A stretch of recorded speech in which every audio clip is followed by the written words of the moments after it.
He was right about all of it. In 2007, the man who built the BlackBerry took apart the first iPhone and saw exactly what it was going to do. That phone would collapse the cellular network. Not strain it, collapse it. And here is what nobody tells you about that prediction. He was correct. Every warning came true, right on schedule. The traffic, the dead zones, the billions the carriers were forced to spend digging themselves back out. Mike Lazaridis read the future better than Apple did, and it killed him. The proof is sitting inside the one number everybody gets backwards.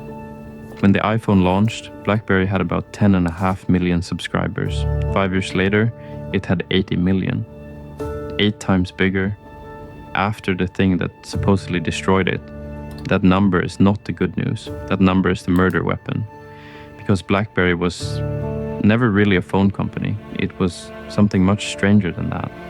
And the thing it actually sold was about to become worthless. Not because Michael Lazaridis misjudged the iPhone, but because he judged it exactly right. This is the rise and fall of BlackBerry. To understand why being right killed him, you have to understand what BlackBerry actually sold. It was not a phone. In those years, Spectrum was the scarcest thing in the industry.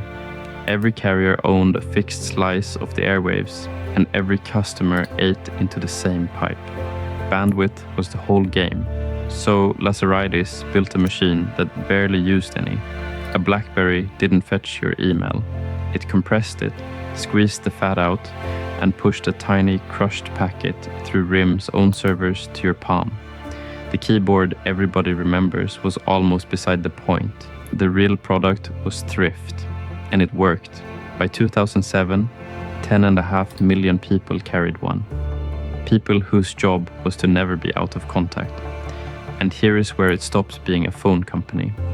In RIM's own words to American regulators, the low bandwidth nature of the BlackBerry wireless solution permitted carriers to deploy many more BlackBerry smartphones in a finite amount of spectrum, reducing the amount of investment a carrier needed to spend on network expansion.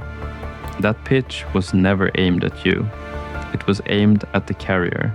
Our customers cost you less than everybody else's, and that is who paid them, not you. RIM billed the carrier a fee for every subscriber, every month, and in the company's own language. Substantially all service fees having no regard to the amount of data traffic. Money for a head, not for a byte. That is not a phone business. That is a toll booth, built on the one thing everybody was certain would stay scarce forever. 2007, Apple ships the iPhone. You already know the story of what happened next. The arrogant giant laughed, called it a toy, and got run over. Part of that is fair. Jim Balsillie, the salesman, told reporters the iPhone was one more entrant into an already very busy space, and that calling it a sea change for BlackBerry would be overstating it. But that is the salesman. The engineer did something else entirely. Mike Lazaridis got hold of one and pulled it apart, and what he found frightened him. Apple had not built a better phone. Apple had crammed a full desktop computer into something the size of a wallet. They've put a Mac in this thing, he said. If this thing catches on, we're competing with a Mac, not a Nokia. He was not dismissing it. He was diagnosing it. A computer riding on a cellular network would eat bandwidth like nothing ever carried in a pocket. Years later, he'd put it plainly. It was going to collapse the network. That line is him remembering himself, long after the fact. So don't take his word for it. Take the records. The iPhone launched exclusively on AT&T. Wireless packet data on that network rose 18 times over. Not 18%, 18 times. The average iPhone swallowed roughly 10 times the capacity of the average smartphone before it, because it wasn't really a phone, it was a computer, and computers are hungry. So the network buckled. Parts of Manhattan and San Francisco turned into dead zones. Calls dropped. Data crawled.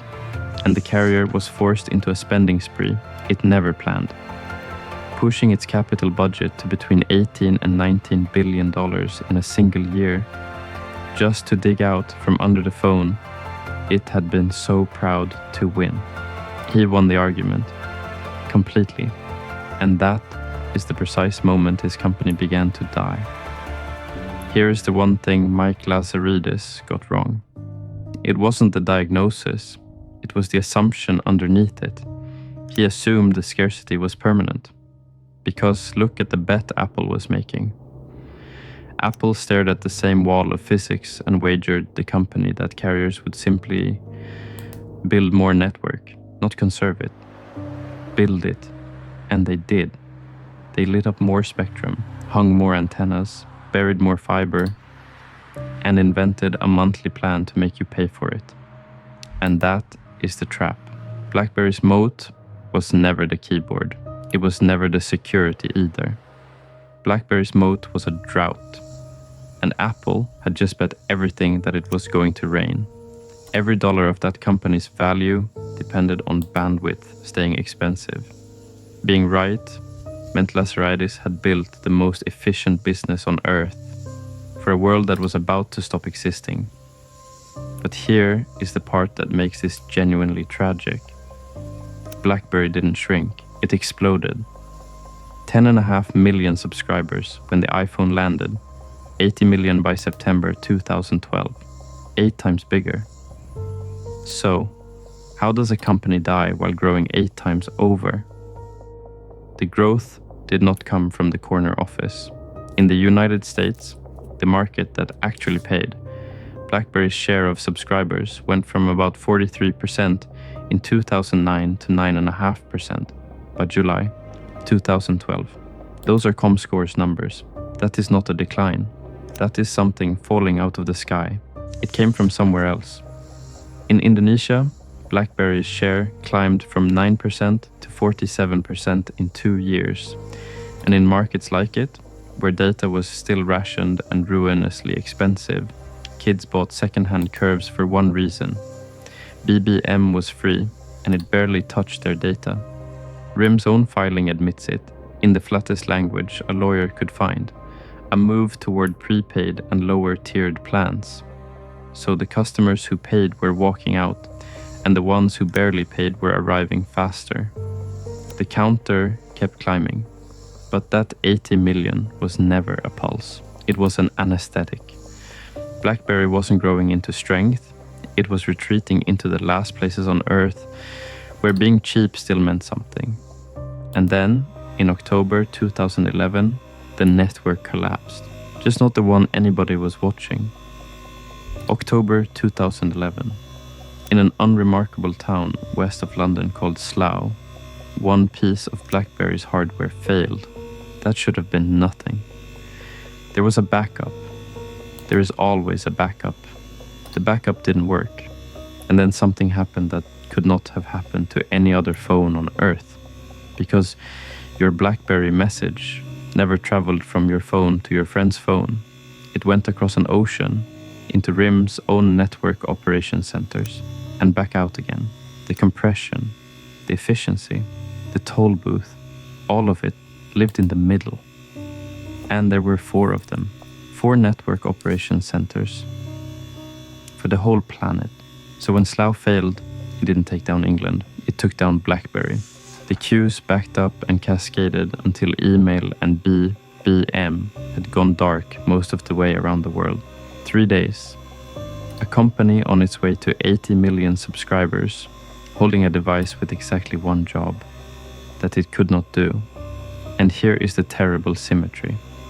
The design that failed was the moat. It wasn't a flaw in the system, it was the system. The architecture that sold frugality to carriers is what let one broken box in Slough silence the planet. Federal agencies would later point at that outage as the moment they decided to leave. In October 2012, United States Immigration and Customs Enforcement placed its order, 17,600 iPhones.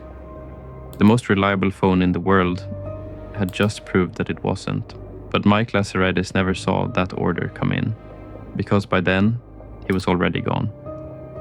The 22nd of January, 2012, Mike Lazaridis and Jim Balsillie stepped down as co-chief executives of the company they built, about 3 months after Slough. The answer came a year later.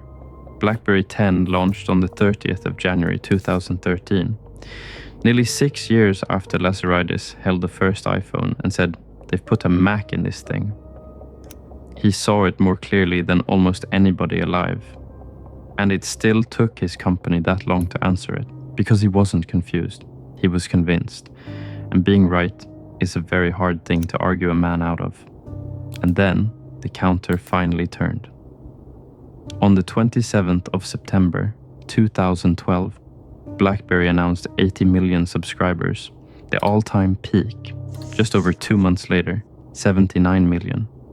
The first decline in the company's history. By March, 76. The quarter after that, 72.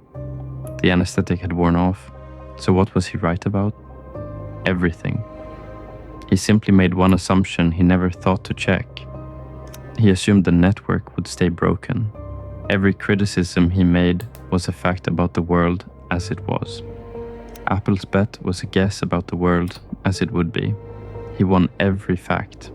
Apple won the only thing that counted, because BlackBerry never sold you a phone. It sold carriers a way to spend less money. A toll booth on a shortage, and you cannot run a toll booth on a bridge after somebody builds 100 more. Mike Lazaridis was never wrong about the network. He was only wrong about how long it would stay broken. If you like stories about people who saw it coming and lost anyway, subscribe. And if you want the exact opposite of this one, a company that invented the touchscreen in its own labs and was too frightened to ever ship it, watch the rise and fall of Nokia next. Same moment in history, opposite mistake. Then tell me in the comments which one is worse.